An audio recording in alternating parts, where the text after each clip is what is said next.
Good morning, students. So let us continue, move on to the next part of this chapter story, A Question of Trust by Victor Canning. In the previous part, we saw Horace Danby, a man in his 50s, 50 years old, successful at his work. And what was his work? Making locks. So that's why he had two helpers, and only one problem. He was good by his health, but only one problem: he had an attacks of hay fever, and one problem, that is, he had an allergy of the flowers. And every year, because of his passion of collecting rare and expensive books, that he used to rob a house once in a year, and only for collecting books, buying rare and expensive books.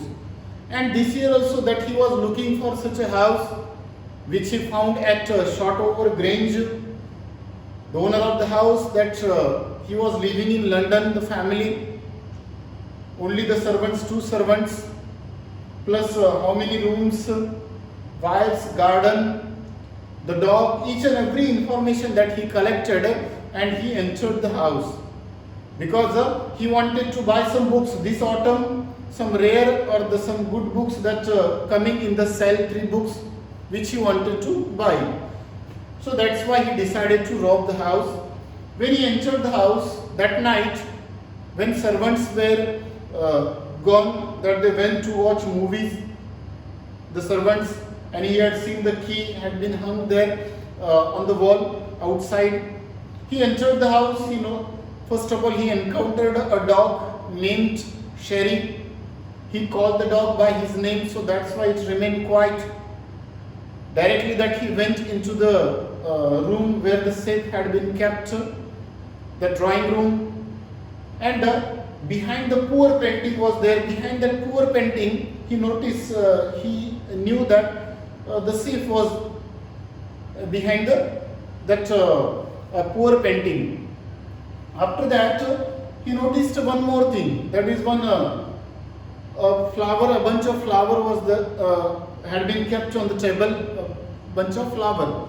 And already we know that he had an allergy of flowers. So that's why when he went near the flowers, that time he sneezed, tickle on the nose. He sneezed. Later on, before that, we have also seen that he went there into alarm room to cut the wires, alarm bells, wires. When he sneezed, due to that sneezing, he heard the voice.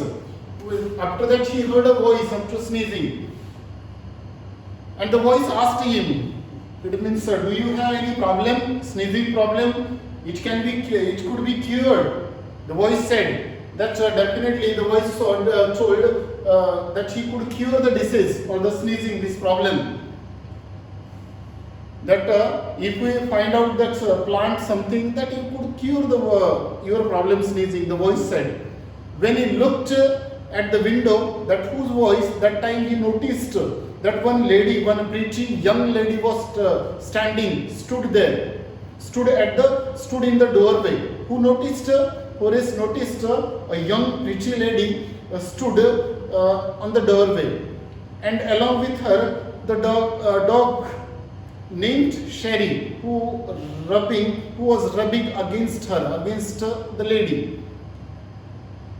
So after that, the lady went directly to the fireplace, saying in this way, he went directly to the fireplace, kept her, removed her ornaments, that, for example, straightened the ornaments on the table somewhere she kept. And then she said that I had a bag here in the time. It is by God's grace. See now, the lady, at the end of this chapter, we would come to know that who was that lady, or who is the lady. But here, the way that he talked with him confidently, with that energy, confidence, and the way that he went towards the table, kept straighten her ornaments. Later on, he said that I had been here, I had come back in time. I had come back from London, for example, from London and this place from in time, and I had not been expecting such a burglar, to meet a burglar like you, to meet a thief like you. Who said? The lady said, that young lady. And she asked her, it means confidently she asked her, that what you were planning now, what were you planning? She asked, the lady asked to him, that first thought, what was your first thought? That time he said that my first thought was to run. Who said? Horace said. When the lady asked, what was your first thought when you saw me? That time he said that first thought was to run. Later on, the lady said, for example, if you run now, if you are planning to hurt me, if you are planning to running, etc., so definitely what I would do, I would telephone to the police, and the police would definitely arrest you. At once that they would arrest you, though you run or anything. So when she threatened him with the police, that time he begged, Horace begged and lady laughed. She was laughing, she laughed, and Horace begged for going, it means let me go. He begged her. And he promised her. Who promised her? Horace promised her, let me go now. In future I would not do such kind of the mistakes. Who said? Horace begged her, the lady, and he considered that lady means the owner of the house. It means she is the wife of the owner. And I have misjudged this information.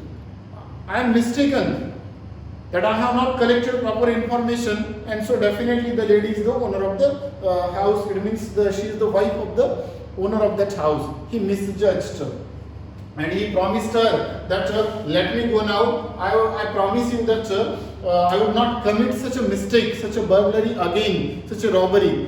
He promised her, but the lady said that for example, yes sir, the lady going towards, for example, towards the table, that he took a silver box from the table.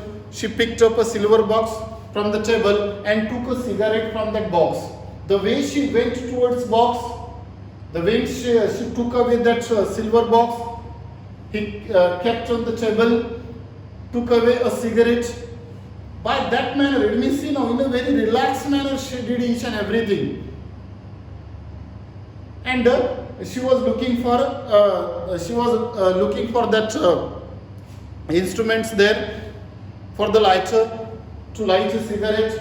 So what Horace did, because he thought that this lady is a good one and she would allow me to go, the way that she talked with him, so that's why he misunderstood that she would allow me to go. So that's why he almost forwarded for what he did, Horace, that he gave his own lighter to that lady to light a cigarette, and removing his gloves, because he was an expert thief. So that's why wherever that he used to go, that first of all that he used to wear the gloves, by which the police could not track the fingerprints, could not catch the thief by his fingerprints. But this time, in that hurry, what he did, Horace, that he removed his gloves and he gave the lighter. So, but after that the lady said, yes, okay, I would allow to go, but only on one condition. Lady said, what was the condition? The lady said, before going to London, I had been promised to my husband. The lady said, I had promised to my husband that I would keep the jewelry in the bank or the locker, that I would take my jewels to the bank. Who said? The lady said to Horace that I had promised my husband before going to London, I would take the jewelry to our bank. I would keep in the bank. But this time, I forgot to keep or to take away to the bank. So that's why. But what happened today? But tonight there is a party. So for that party, I am in need. I am in need of this jewelry or these jewels. So I want to wear in the tonight's party these jewels. And suddenly Horace asked, but I am in problem, only one condition. At the same time, I want to open the safe, she said. At the same time, Horace said, yes, I understood your condition. It means you must have forgotten the number, that number combination. You must have forgotten. Who said? Horace said. And lady said, yes, you are right, that I have forgotten the numbers. I could not recall, I could not remember. So that's why I want your help. Lady said. Horace at once said, yes, I am ready to help. At once he said that I am ready to help. So, but what did he say? But I have to break your locker. This is safe, I have to break. And it takes an hour that I would have to break this one safe. Lady said, yes, no problem, because my husband would take at least a month. At least 1 month is needed for him to return. So during that time, in between, that I would, it would be mended. It means I would repair that safe. It means she allowed him. So in this way that he almost he broke that safe without wearing the gloves. Without wearing the gloves, that he opened that safe and he left. So, but after that, what happened? After that, especially 2 days went in this way. 2 days spent in such a way that he had forgotten everything. That over he thought that the lady, that she excused him. Horace thought, but and once again he was planning planning for another house, another safe to break, because he wanted to buy the books, and this robbery failed. Somehow that he escaped. So he was planning for the new house or the new robbery, next safe. On the third day, or 2 days in between went. But on the third day in the afternoon, what happened? Police came. When he was thinking about the new safe, a police came and he arrested Horace. Police came and he arrested Horace. And why the arrest was there? Lady had promised. Horace said that lady had promised me. She had promised me, and she herself told me.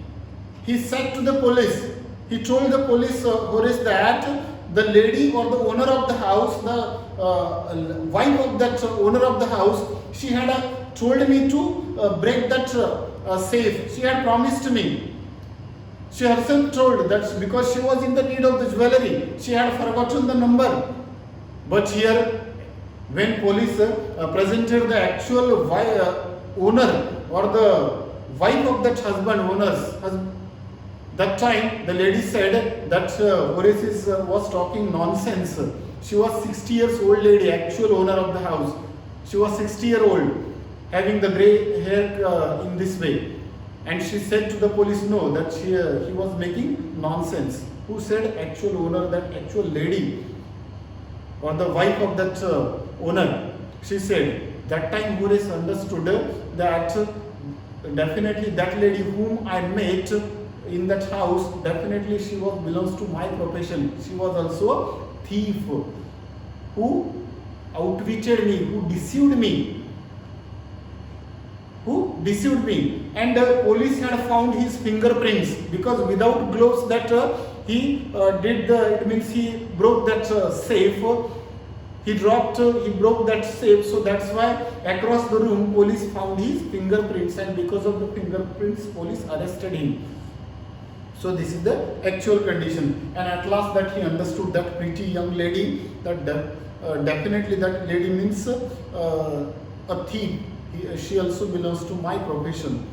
And now onwards, after that, now Horace that he is working, or he worked as an assistant librarian in that prison.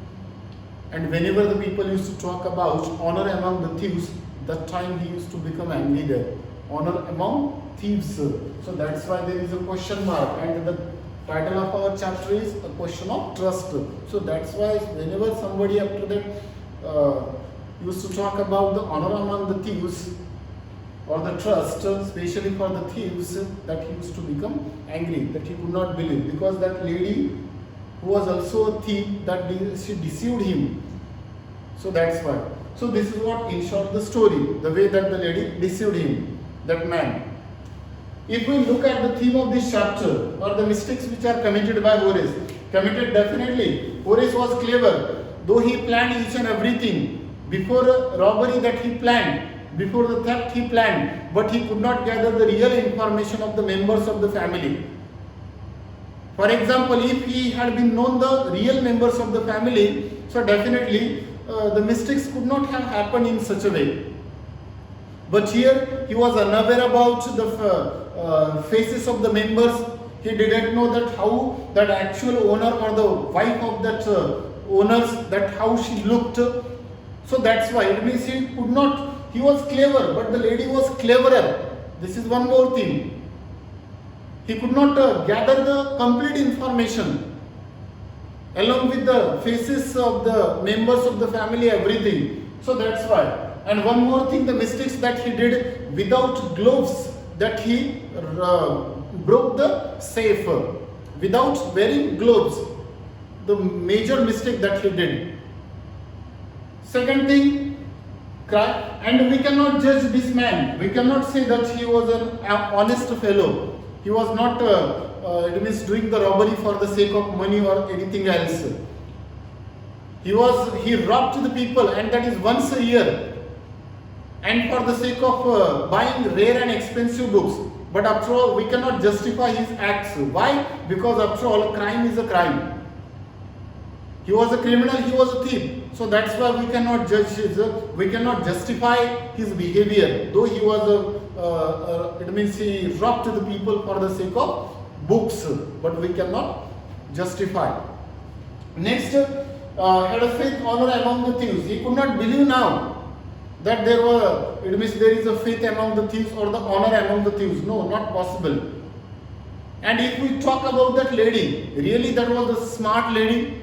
The way that she confidently talked with him, the way that she took the dog along with her, confidently asked, talked with him, went towards the fireplace, straightened her ornaments, threatened for the police, but she did not call the police. But Horace also did not understand why she didn't call the police. He did not use his presence of mind, Horace, at that time, because actual owner definitely should have been called the police. But here, everything, and the way that she, it means, for example, pretended not knowing the number, that time also Horace did not have a doubt that how is it possible, the lady or the owner of the house, she herself asking for breaking the safe, how is it possible? So, different it means, for example, the stages that he did not understand that actual the behavior of that lady. So that's why we could say that though Horace was a clever, but the lady was cleverer. So that's why this is the main reason. So in this way, this is what we have come to the conclusion now that we have explained the story in short. Only one character major, that is Horace Danby, 50 years old, the major character, and that unknown lady, the thief, right? And this story, the way that he organized, he planned robbery, and when he reached there, the way that he encountered a lady, the way lady deceived him, but he did not understand her plan, everything. So let us conclude here the end of this chapter plus theme. So thank you and have a good day.